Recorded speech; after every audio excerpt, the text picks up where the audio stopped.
Is reincarnation real? And if it is it possible to travel back in time and get a glimpse into some of our past lives? Well, I'm going to test this out as I undergo something known as past life regression therapy, which is a form of deep hypnosis which supposedly connects you to your past self. Honestly, this concept does sound a little bit crazy, but maybe it's because of the classic stories we always hear about when it comes to reincarnation, like somebody who claims to have lived in the lost city of Atlantis or was an Egyptian princess in a past life. But reincarnation isn't like some woo-woo thing. It's believed by nearly 2 billion people around the world, and the idea has been around for thousands of years, spanning multiple cultures, and is one of the oldest beliefs as to what happens to us when we die. A lot of really smart people throughout history have even wrestled with this idea. Socrates even said, "I am confident in the belief that there truly is such a thing as living again." I mean, is he living again right now? Are one of you the reincarnation of Socrates?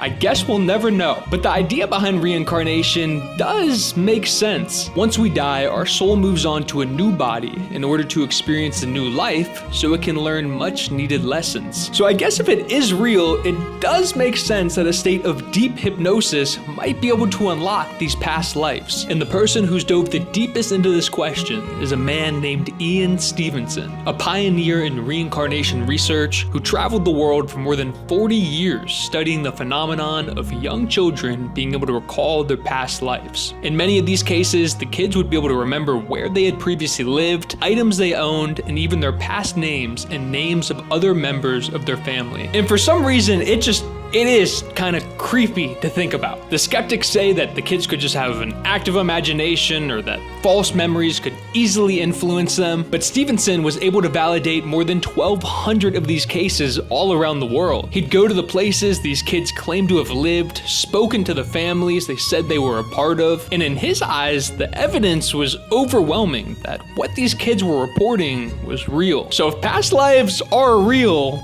maybe it's not so crazy that hypnosis could unlock it.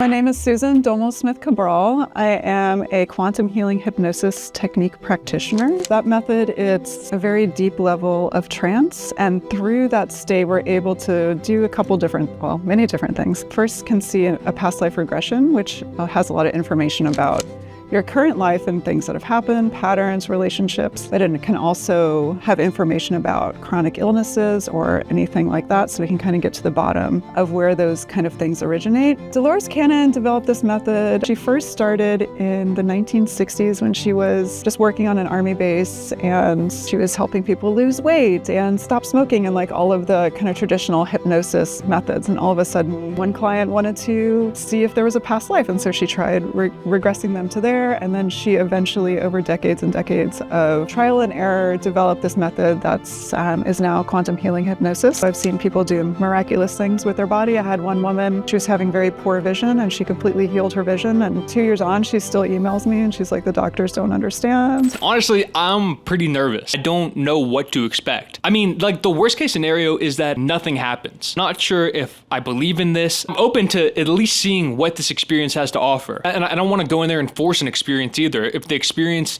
doesn't happen, then the experience doesn't happen, and we don't have a video. Are you inside or are you outside? Outside. Look around you and see what there is to see around you. What do you see? Big green field. Is there anything else you can see? A barn. A barn? What color is the barn? Red. A red one? And what about any sounds in this place? What can you hear? It's quiet. It's quiet. Now become aware of yourself, of your body. Look down at your feet. What are you wearing on your feet? Ripped up shoes. And what about the clothes that you're wearing? Dirty blue jeans. Like overalls. Does this body feel young or old? Young.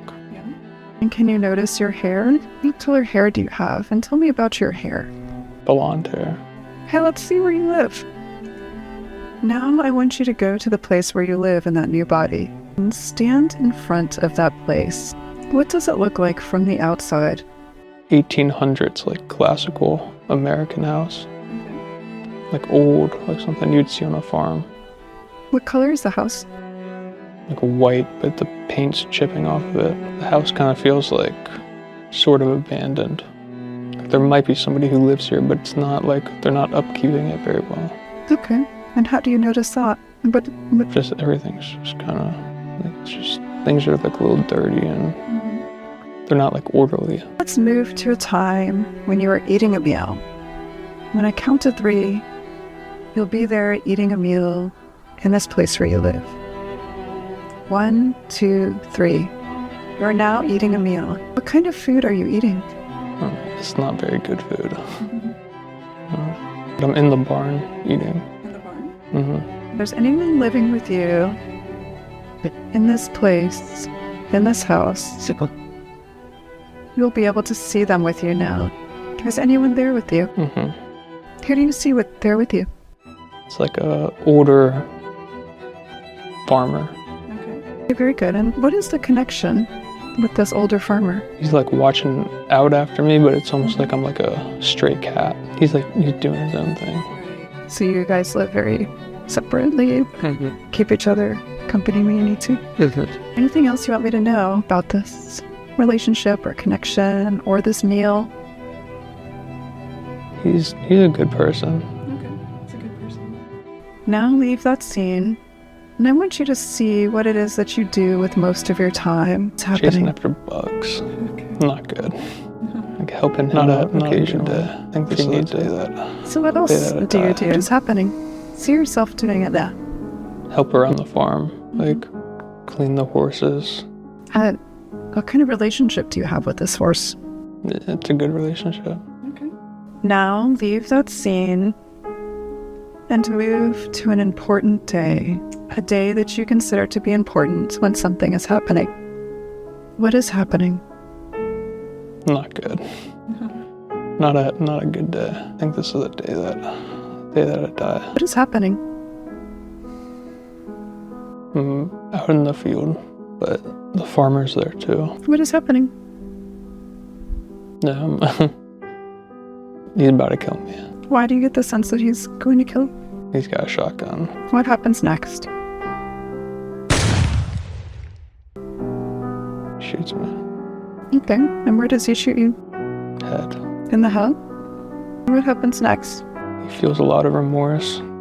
Like he feels a lot of guilt, I feel like. Does seem like you guys had a good relationship. I wonder what happened. Do you get a sense that you know why he did this? I think he just got fed up.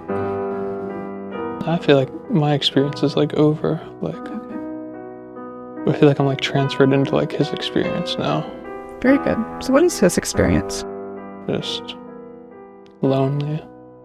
Okay, it is now the next day, and there's 3 takeaways that I had from the session that I kind of want to go over real quick. Number 1, after that session, I'm still not sure if I even believe in past lives. How I was thinking about it is, I think the experience of what just happened was almost more like a dream, where your mind is coming up with this story and it feels real. But rather than it actually being a past life that was actually lived, I think it's something more like a reflection of our subconscious mind. And it's like one giant metaphor that's being laid out in front of us for us to interpret what it means. I mean, if it actually is a past life, that sucked. I mean, what a crappy past life I got. Okay, the number 2 takeaway is that I think this could be a more effective thing than talk therapy, because in talk therapy, you go to a therapist, you talk to them about your problems, they give you advice, sometimes you listen, sometimes you don't, sometimes you just want somebody to rant to about what it is that's going on in your life. But past life regression therapy is a completely different thing. If you can look at and analyze the story that your brain created, or if you truly believe that it is a past life, if you can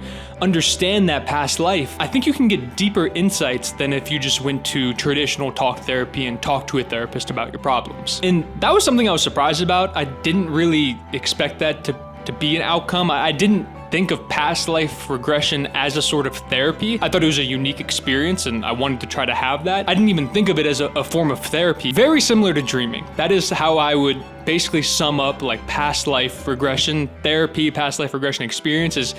It is very similar to a dream. Your mind is conjuring up this experience, and just like dreams, I think that there are insights that you can take from dreams. I think that's exactly what this is. It's a guided dream. You're not asleep, but You're in this weird state. You're in this weird in-between state. When you get out of the session and you're just sitting across from the hypnotist and you're talking about the experience, it's like you're having a much deeper conversation about like the inner workings of your own mind. I'm not just coming to a therapist and telling them my problems. The therapist or the hypnotist is right there, and they just led me through this experience, and they saw how my mind kind of worked through this. You're able to have a pretty deep talk after you get out of that experience with the therapist. Okay, my third and final takeaway is that, like any sort of hypnosis, this only works if you want it to work. If you go into it thinking, I'm not gonna have an experience, this is BS, I mean, nothing is gonna happen here, then I think there's a good chance that you're gonna get exactly what you want. You won't have an experience, nothing will happen. But it is a slightly vulnerable thing. It's almost like revealing like the deepest parts of yourself to this person that you don't even know. So the experience is like very vulnerable. And I took a day to think about this, but would I do past life regression again? I think the answer is yeah. I would. And I also just wanted to say thank you for Susan for being so cool and allowing me to come in and film our session. If you guys are interested, her website is going to be linked in the bio if you guys want to go check it out and schedule your own session with her. But yeah, if you guys want more videos like this, drop me a comment and let me know, and like and subscribe. And as always, I will see you guys in the next video.